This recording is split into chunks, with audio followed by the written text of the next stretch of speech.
Assalomu alaykum. Anglayotganinglar tarixiy tazkira asar Ediqut o'g'lonlari Mo'yitilar jamoati. Avtori Ömerjan Sidiq. Maqsud Mo'yiti. Davomi. Ostonaga kelgandan keyin ishning tegi-takti ma'lum bo'ldi. Aslida Qumulga qarab ketib o'tib, Mashimingning pichonga hujum qilganligidan xabar tepib, orqaga qaytib, Mashimingni mag'lub qilgan. Mashiming Dig'arga qochib ketgandan keyin Pichan xalqini qonli qirg'in qilib, mingdek odamning jiniga zomin bo'lgan Jallod Luyjang Shunfa Yu bilan Oq Urus Babingutning askarlari Turpan xalqini qirishga kelgan bo'lib, yo'lda uchraganlar kishini etib o'ltirgan. Ular Ostona yezining sharq tarafidan Yangi Tur mahallasiga yaqinlashganda, xalqlar tayoq to'qmoq bilan ularning oldini to'sgan edi. Stimat Bartu, Michul, Abdukarim, O'limat Mazinning o'g'li Niyoz Qari degan marganlar Turpan bozoriga bormay, 3 tal miltiq bilan Ostonada qilib qolgan edi. Bulardan Stimat Bartu mangu buloqliq bo'lib, Mo'yitilar oilasidagilar bilan munosabati yaqin edi. Ularning mangu buloqdagi qarzlariga qaraydi. U qarzlarni boshqurish jarayonida ovchilik bilan shug'ullanib, usta margan bo'lib yetishgan edi. Stimat Bartu dushmanlar Yangi Turning kirish eg'izidagi ko'rikka yaqinlashganda, shu atrofdagi bir o'giziga chiqib olib, chunjining ichida dushmanlarni qarg'a elib tayyor bo'lib turgan. Dushmanlar ko'rikdan o'tganda, bir rus ofitseri askarlarni atrofiga yig'ib, mahallaga hujum qilishga buyruq bergan. Shu asnoda chunjining ichida qarg'a elib turgan Stimat palvon bir pay o'q bilanla heliqi ofitserning ko'krigiga tekkizib, uni jahannamga uzatgan. Va yana bir qancha pay o'qda bir necha dushman askarini yer tishlatgan. Cho'chib ketgan rus qochoq askarlari darhol o'zlarini daldiga elib, Stimat palvonni kuzatgan. Shu mezgillarda oq o'ruslar urush tajribasiga boy, qurollari xil bo'lib, Iroqdan chanliyalaydigan durbunliq qurollari bor edi. Ular Stimat palvonning o'q etayotgan o'rnini bilib olgandan keyin durbunliq miltiq bilan qarg'a elib Stimat palvonni etayotgan. O'q chunjining to'shkidan uchib kelib, marganning peshonasiga tekkan. Ostonada qilib qolganlar ommaning avangardi bo'lib, o'tirga chiqib, dushmanlarni to'sigan bo'lsa-mu, lekin dushmanlarning soni ko'p, taxminan bir tuan bo'lg'achqa, oxiri Yangi Tur mahallasiga besib kelib, sepil ustini egilib olgan edi. Bu sepil Ediqut davridagi Uyg'ur xonlari islom diniga kirishdan ilgari Ostonaning o'ttirisiga silingan, keyin Tayzang deb atalgan ibodatxonaga borgan yo'l edi. Uchmargan yezining yer sharoitini yaxshi bilganlikdan dushmanning hili o'ng tarafidan chiqsa, hili so'l tarafidan chiqib, hili oldiga o'tib olsa, hili keynida qilib, o'zlarini dushmanga ko'p odam qilib ko'rsatib, dushmanni bir sotka to'sib turgan. Qurolsiz xalqning bir qismi Yangi Tur mahallasining og'zidagi madrasa oldiga to'planib, cho'qon suran ko'tarib, hayva qilib, dushmanlarning jangvorligini sundurgan. Yana bir qismi timi egiz ho'ylalarga to'planib, dushman kelganda o'giziga chiqib, tosh bilan bo'lsmu urushga tayyorlik qilgan. Parsa qizi o'g'li Ibrohim qatorliq ba'zi tajribasi bor kishilar oq o'ruslarning kaynidan kelayotgan harvalarda o'q barligini bilib, ularning yo'liga o'stan suyini qo'yib-atgan. Garchi qish fasli bo'lsa-mu, suv darhol muz tutib ketmay, yo'lga eqib chiqib, patqoq paydo qilgan. Harvalar patqoqqa petib qilib, zodila mangolmay qolgan. Fidoyilar Ostonaga yetib beribla urushga kirishib ketdi. Ularga har tarafdan orqa yordam kelishga boshladi. Bir necha soatdan keyin Maqsud Mo'yiti yetib keldi. Dushmanlar fidoyilarning Turpan bozoridan kelayotganligini bilib turadi. Bir kun qattiq urush bo'lgandan keyin o'ruslar yarim kechida jimjitla yo'qolib ketdi. Keyin oq o'ruslarning Ostonadan Qarag'o'jining Yalqun taqqa yaqin yuqorqi Badamliq degan yeriga chekinib o'rinlashganligi ma'lum bo'ldi. Fidoyilarmu darhol Ostona va Qarag'o'ja ommasi bilan billa atlanib, o'ruslarni 4 tarafdan qorshib oldi. Lekin ularga hujum qilishga aplik birla janub tarafni hisobga olmaganda, qolgan 3 taraf tüp-tüz say bo'lib, ularga yaqin barg'ili bo'lmaydi. Fidoyilar o'rislar bilan urushib etib, Maqsud Mo'ytining fikri bo'yicha ularga elchi avatib, ularni qurol topshirishga da'vat qildi. Shu chog'larda Singim yezida paxta terishni tajriba qilayotgan Poltavskiy ismli bir o'ris bor edi. U xalq qo'zg'aloni mezgilida xalq bilan birga yurib, qo'zg'alonga hissashlik qilg'achqa, uningga bir tal qisqa miltiq berilgan edi. Maqsud Mo'yti bilan Mahmud Mo'yti shu o'risni elchi qilib avatdi. Maqsud Mo'yti uningga: "Siz berib o'ris askarlariga dang, ular darhol qurol topshirsin. Biz ularning hech narsasiga tegmaymiz. Hayotiga cho'qim kapolatlik qilamiz. Qayerda turishni xohlasa, shu yerda tursa bo'ladi. Biz ularni turmushga lozimlik narsalar bilan ta'minlaymiz. Biz Jingshurin hokimiyatini og'dirib, Urumchini qo'lga olgandan keyin ularni cho'chak, g'uljilardagi oilalariga yaxshilab yo'lga silib qo'yamiz" deb tapaladi. Poltavskiy berib o'ris askarlarining boshliqlari bilan so'zlashgandan keyin ular 3 odamni elchi qilib avatdi. Ular kelib Maqsud Mo'yti bilan ko'rishishni talab qildi. Bu ko'rishishda Mahmud Mo'yti mu billa bo'ldi. Maqsud Mo'ytining nomi o'rislarga bakrak tonish edi. Chunki Maqsud Mo'yti Sovet ittifoqi bilan savdo aloqasi qilgan bo'lib, cho'chakda uning uy joylari bor edi. U Moskvaga borsa, cho'chak orqali boradi. Cho'chakda turgan o'rislar buningdan xabardor bo'lg'achqa, ular Maqsud Mo'yti bilan suhbatlashishni talab qilgan edi. Ular Maqsud Mo'ytiga: "Sizlar bizni qurol topshiringlar debsizlar. Biz Rossiyadan kelib, Jungo fuqarosi bo'lib, Jingshurin hukumatiga bo'ysunyapmiz. Yurt kimning bo'lsa, biz shuning fuqarosi. Sizlarning ishinglar oxir nega borib to'xtaydi, buni kim biladi? O'zimizga kelsak, biz sizlarga o'q atmay, chet qarab tursak, qandoq deysizlar? Agar undaq qilmay, qurollarni sizlarga topshirib etsak, sizlarning ishinglar boshqa chiqmay qolsa, Jingshurin bizning kallamizni oladi" dedi.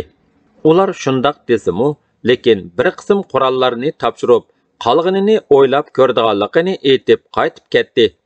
Oq o'rislar deb atalgan bu o'ris askarlari aslida 1917-yili Sovet Kompartiyasi Cherik Chorrosiya hukumatini og'dirib tashlaganda Sovet Qizil armiyasi tarafidan surib to'qay qilingan, jahillik bilan qarshilik ko'rsatib, oxiri Shinjang chegarasi ichiga qechib kirgan aksal inqilobchi Kolchak va Dutov qatorliqlarning qochoq askarlari bo'lib, ayni vaqtda Shinjang chegarasidagi oq o'rislarning soni 10 mingdan eshib ketgan edi.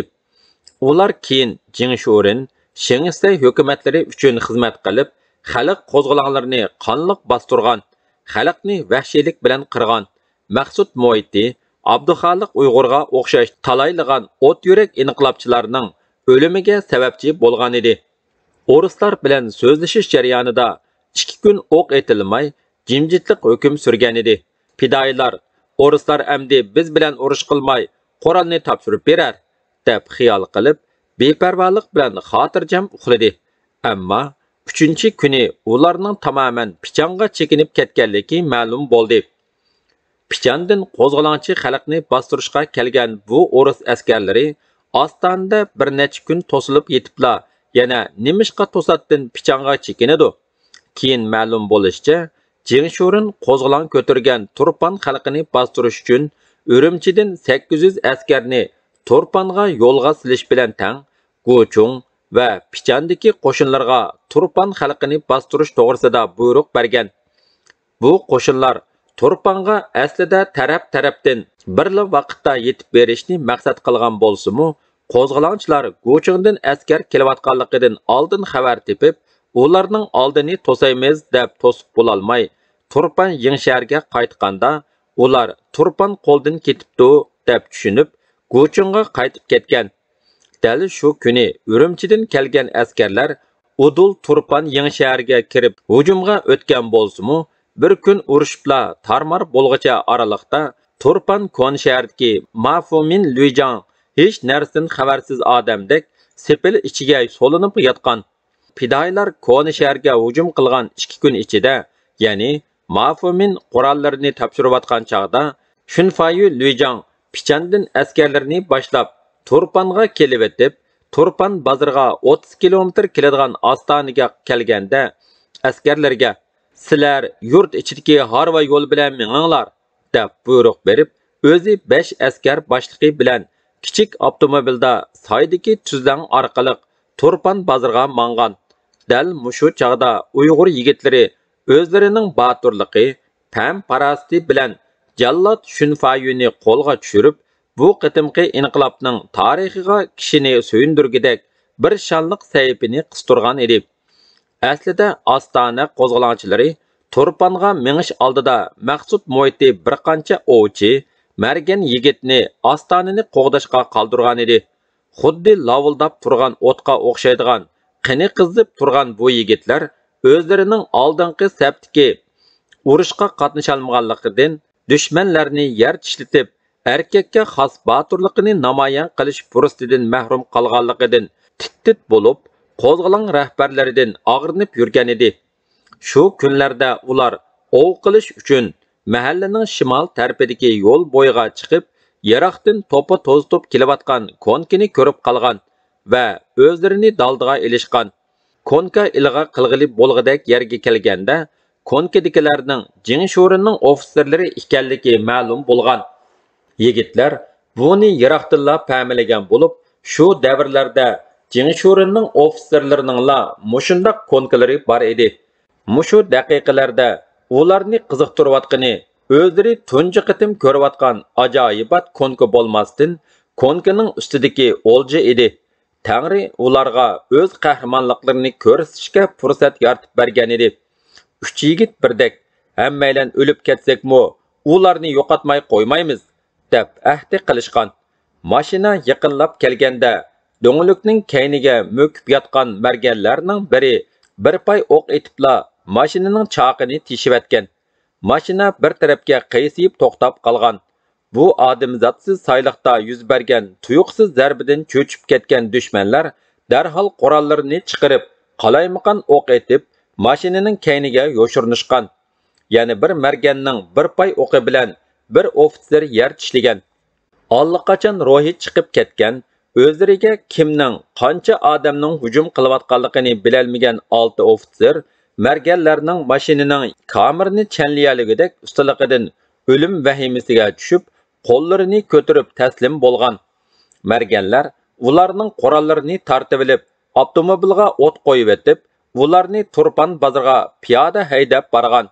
Xalq ommasi ularning pichan xalqini vahshiylarcha qirgan Jallod Shunfayu va uning muhim ofitserlari ekanligini bilib, margan yigitlarning baturligiga opirin o'qishgan. Shunfayu qatorliqlarni ko'cha aylantirib, ondan miltiq bilan etib o'ltirgan. Shunfayuning Ostonadagi askarlari bo'lsa, Turpan bozoriga ketgan boshliqlaridan bir necha kungacha xabar ololmay, fidoyilar bilan suhbatlashish vaqtini qasdan uzartib, ting-tinglab baqqan.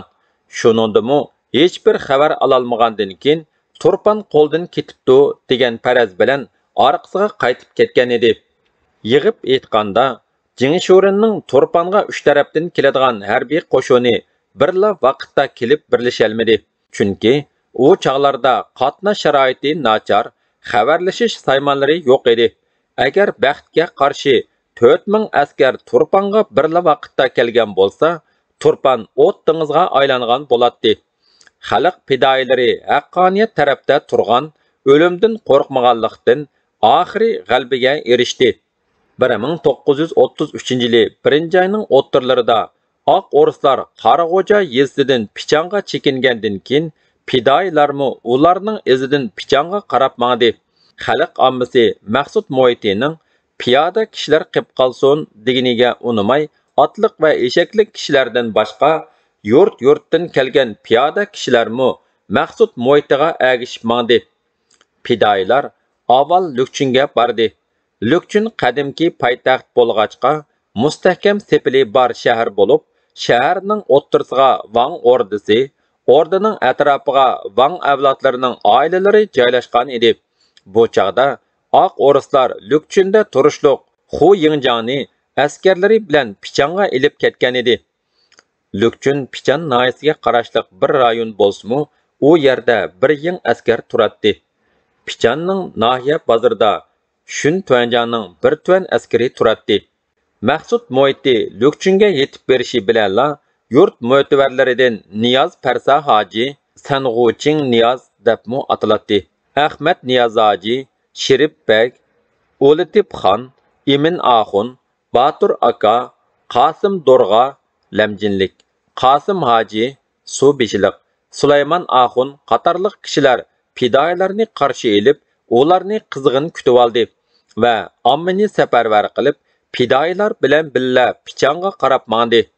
İnqilob o'ti ulg'ayish bilan Lukchunning oxirgi vanglaridan Muhammad Seyit Vang, Iskandar Vanglarmo qo'zg'olonga qatnashdi. Vang avlodlari xalqning qo'zg'olon qilganligini yoqtirmagan bo'lsa-mu, ammo ommaning inqilobiy harakatiga oshkora qarshi chiqolmadi. Ko'rinishda qarshi olgandek qilsa-mu, ko'nglida qizg'inlik yo'q edi. Albatta, bu yerda İdiqut diyoridagi qadimiy madaniyat tarixiga ega bo'lgan mashhur yurt Lukchunning tarixi haqidami ozroq to'xtalishga to'g'ri keladi. Bu vaqtda tarixchi Abdurshid Ahmad yozgan Pichan tarix materiallarining 16-qismi qilib ishlangan Lukchunning qisqacha tarixida mundaq bayonlar bor. G'arbiy yurtdagi urug'dosh qabilalar o'z oldiga beyliklarni qurgan mezgilda Lukchundagi urug'dosh Xu qabilasi Xu beylikini qurib, Lukchunni ostona qildi. Lukchunda Xu beylikining qurilgan davri milodiyadan ilgirki 206-yillarga to'g'ri keladi. Xu atalg'usidagi Xu shu davrda Lukchunda yashagan Xu familiyalik bir qabila boshlig'ining nomi. Xu bo'lsa qadimki Lukchunda yashagan qadimiy millat Uyg'urlarning nomi bo'lib hisoblandi. U davrda qadimki Uyg'urlar Xular, G'uzlar deb atiladi. Qadimiy Lukchun shahri milodiyadan burungi 4-asrlarda odamlar to'plashib o'ltiraqlashib, dehqonchilik bilan shug'ullanishga boshlagandan tortib shahar tusiga kirgan. G'arbiy, sharqiy Xan sulolalari davrida Lukchun beglari Xan sulolasining g'arbiy yurtga o'tadigan muhim qatnash tuguni. Shundaqla g'arbiy yurtning sharqiy darvozasi bo'lish sifati bilan muhim strategiyalik o'rinni egallagan.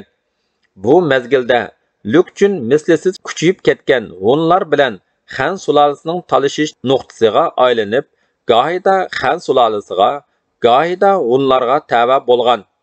Ve Jin sulolalari davrida Lukchun Liujung deb atilib, Quchu aymaqi viloyatiga qarashli Quchu, Tiandi, Xingji, Gaoning qatorliq 4 nahiyaning ichidagi Tiandi nahiyasining boshqurishda bo'ldi. Tang sulolasi mezgilida Quchu xonligi qarmog'idagi Liujung nahiyasi, ya'ni Lukchun nahiyasi qurildi. Quchu Uyg'ur xonligi mezgilida Lukchun shahri xonlikning muhim siyosiy, iqtisod, madaniyat markaziga aylanib, baglik tuzumidagi shahar bo'ldi. Chag'atay xonligi davrida Yakan bilan Lukchun xonlikning ikki ostonasi bo'lib shakllandi. Chag'atay avlodlaridan bo'lgan Sultan Yunus xonning o'g'li Ahmad xon Sharqiy Chag'atay xonligining sharqiy qismida 10 yilga yaqin kurash qilish orqali sharqiy qismini birlikka keltirib, milodiya 1490-yili Lukchunni xonlikning rasmiy poytaxti qilib bekitdi va Lukchundagi hashamatli xon ordisi qurilishini boshladi. Xonlik ordisining o'rni Lukchun shahrida qadimki davrlarda Hunlar qurgan Qarovul xonining o'rni bo'lib, Sharqiy Chag'atay xonligining oldingi xonlari bu yerda dastlabki xon ordisini qurgan edi. Bu qitim Lukchundagi xon ordisi Ahmad xon tarafidan kengaytib qurildi.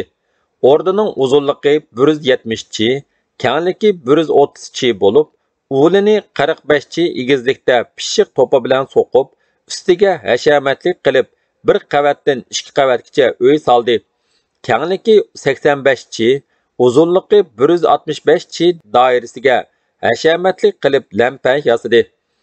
Orda sirtidan 5 cho'ng eshik orqali ichiga kirib, 41 tosh palampaydan chiqib, osma ko'rik orqali ordiga kirgili bo'ladigan, osma ko'rik tortib etilsa, ordiga kirgili bo'lmaydigan qilib lohilandi. Egizga va pastga bo'lib, xon ordisiga qarashliq 260 eg'iz uy silindi.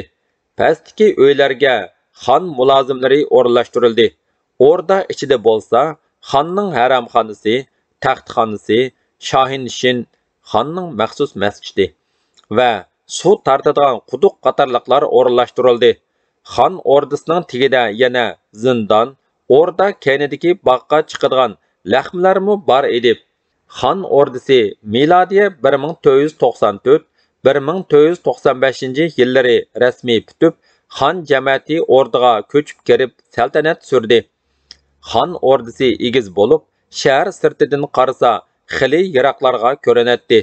Shunga tarixda Lükchün xon ordisi kishilar tarafidan egiz orda deb ataldi. Ahmad xon egiz ordini putkizgandan keyin shahar sepilini aslidagi shakli asosida kengaytib, egizlatib, sepil ustida mapa qatnog'idek holatni shakllantirdi. Shaharning 4 temining o'ttirsiga yuqorqi qovuq, sharqiy qovuq, tovanki qovuq, g'arbiy qovuq, o'lan qovuq, janubiy qovuq, yangi shahar qovuqi, shimoliy qovuq qatorliqlarni sepil ustiga qarovul xonalarni o'rinlashtirdi. 1495-yili Ahmad xon yana hayvatlik Lükchün xonlik madrasasini bitkizib, bu yerni Sharqiy Chag'atay xonligining islom madaniyatini tarqatadigan markaziga aylantirdi. Ahmad xon davrida xonlikning qo'l hunarvanchilik, savdo setiq ishlarimi zo'r taraqqiyotlarga erishdi. Mansur xon Sharqiy Chag'atay xonligiga xon bo'lgandan keyin umrining hammasini digidek Lükchünda o'tkazib, 40 yildan ortiqroq xonlik taxtida o'ltirdi. Bu mezgilda u xonlik taxtini zo'r darajada mustahkamlash bilan birga milodiya 1538-yili xonlik madrasasini remont qilib, pashtiqini haybatli qilib qayta yasatdi. Pashtoqning ikki tarafiga egizligi 100 chiydan qilib, 2 munar saldi. Bu tarixda Lükchün munari deb ataldi. Lükchün munari keyingi yig'iliqlarda gumron bo'lgandan keyin milodiya 1998-yilga kelganda Lükchündagi jamoatning necha 100 ming yuan mablag' to'plashi bilan munar qurilishi boshlanib, 2000-yili 7-oyda aslidagi munarga o'xshash bo'lgan, egizligi 27 metr keladigan qo'sh munar hayvatlik pashtoq yasab bitirilib, ayni yillardagi xonlik madrasasining shuhrati asliga keltirildi. Keyin Lükchün xonligi Sharqiy Chag'atay xonligiga qarashli zaminlar bilan birga Saidiya xonligining territoriyasiga o'tdi.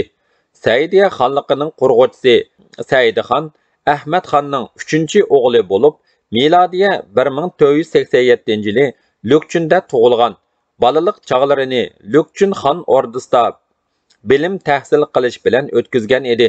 Shuningdan keyin Saidiya xonligining avlodlaridan Mahmud Sultan, Muhammad Alip Batur, Bahadir Sultan, Xudobardi Sultan, Abdurrahim Sultan, Abdullah Sultan, Abul Muhammad Sultan, İbrahim Sultan, Babaq Sultan, Abdurashid Sultan qatorliqlar milodiya 1678-yilga qadar Lükchünda naib bo'lib taxtda o'ltirdi.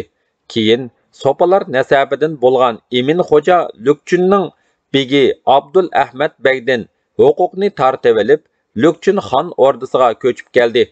Shuning bilan Emin Xo'janing Lükchündagi beglik hukmronligi boshlanib, Emin Xo'ja tarix sahnasidan o'rin oldi.